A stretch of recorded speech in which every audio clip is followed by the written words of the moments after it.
Hello students, today we are going to discuss about the dew point and humidity. So humidity is nothing but the water vapor present in the atmosphere. The water vapor content in the atmosphere is called as a humidity. So when we measure this water vapor in the air, then that quantity that we can say that the physical quantity is called absolute humidity. So absolute humidity is defined as the mass of water vapor present in a unit volume of air. It means suppose in 1 meter cube of the air, how many kilograms of water vapors are there that are to be found, and that number, that kilogram is called as a, we can say, absolute humidity.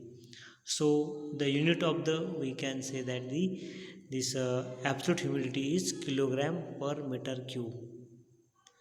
The filling of the air, or we can say atmosphere, humid or dry, it depends not only on the amount of water vapors in the air, but also depends on how close that amount for making the air saturated with the vapor.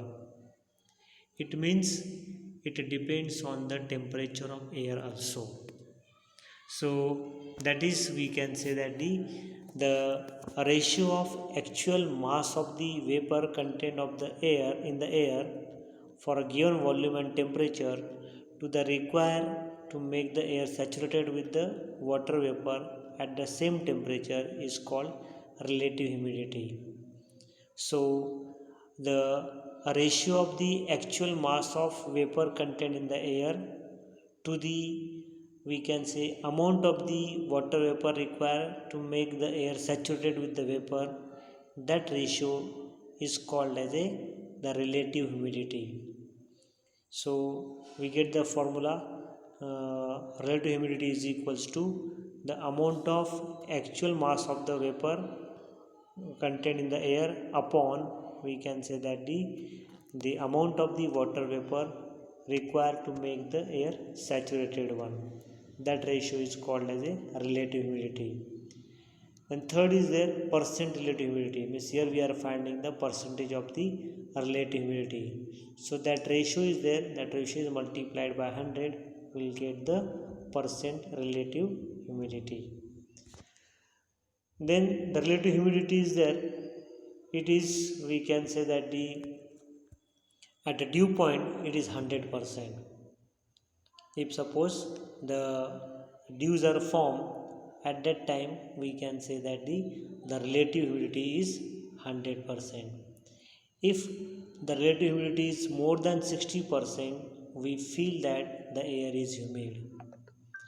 And if the relative humidity is less than 60%, we feel that the air is dry. During winter season, you may observe a white trail at the back of flying plane in the clear sky. As the plane flies, the vapor released by aeroplane engine condenses and form clouds. If the surrounding air is having more relative humidity, it takes long time for the white trail formed by condensation of the vapor to disappear. So if humidity is more, we can see that trail takes long time to disappear. And if the surrounding, if the humidity of the, we can say that the surrounding air is less, means less than 60%, we can say that then either the size of white trail may be small, or even we can say it may not even get formed. So this depend on the, we can say that the relative humidity. If it is more, we can say that the white trails require time, more time to disappear. If it is a relative humidity is less, then we can say that it may not form, white trail may not form, or maybe form, it will be small. Then let us see the activity.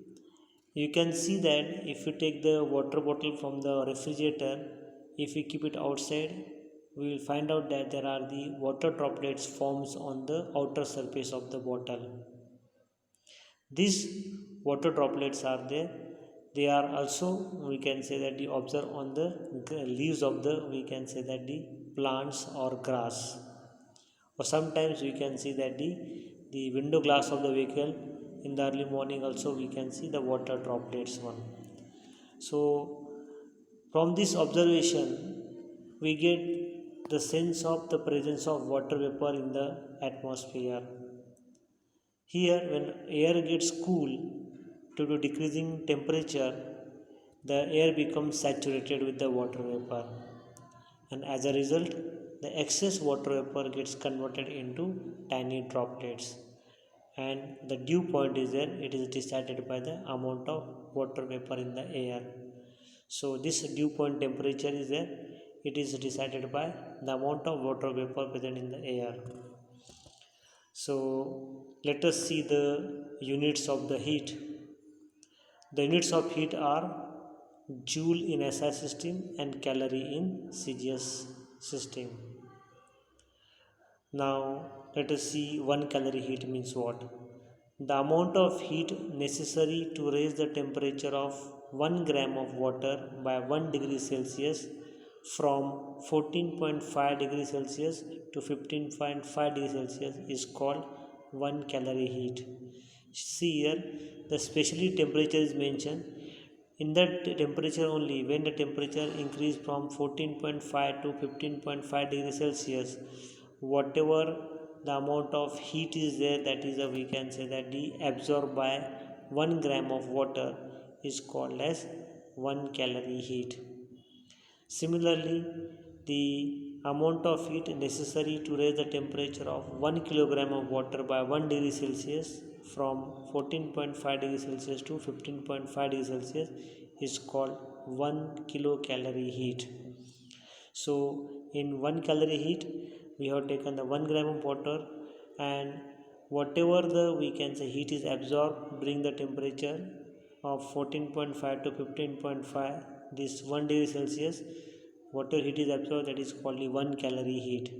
And instead of taking 1 gram, if you take the 1 kilogram of water, to raise the temperature of 1 kilogram of water by 1 degree Celsius, whatever heat is absorbed, that is called the 1 kilocalorie heat. So students, go through this video again and write the homework. The homework is, we can say, given on the screen. So write homework after seeing this video. Okay, thank you.